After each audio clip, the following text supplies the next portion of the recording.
Dans l'Hexagone comme dans le continent européen, il est plus que jamais question de rachat de clubs.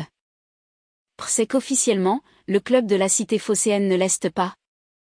Tant l'homme d'affaires Frank McCourt répète toujours à chaque fois que l'idée n'est pas de vendre un club où ce dernier a beaucoup investi.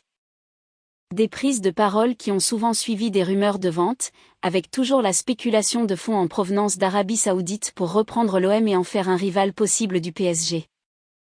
Actuellement, avec l'appui du Qatar, Paris est totalement seul en France, même si le titre n'est pas encore joué à mi-parcours cette saison en Ligue 1.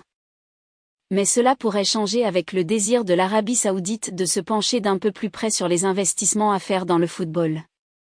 Et à l'heure où QSI réfléchit à miser sur Liverpool, Tottenham ou Manchester United, son voisin et rival même si les relations se sont apaisées, rêve de concurrencer le Qatar en France.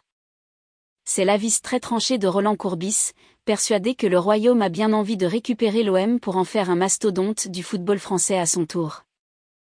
Je peux vous l'affirmer, l'Arabie Saoudite a les mêmes ambitions que le Qatar. Celle de vouloir organiser la Coupe du Monde, chez eux, en 2030. Ils se préparent très clairement pour cela et tout ce que l'on voit ces derniers mois participe à cela. Cela se voit gros comme une maison qu'il y a une volonté d'exister le plus rapidement possible, comme l'ont fait leurs voisins qataris.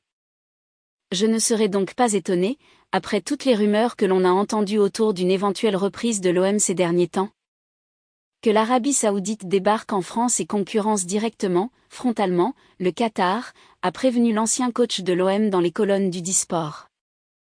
Une sortie musclée et pleine de certitude et qui pourrait redessiner le paysage du football français.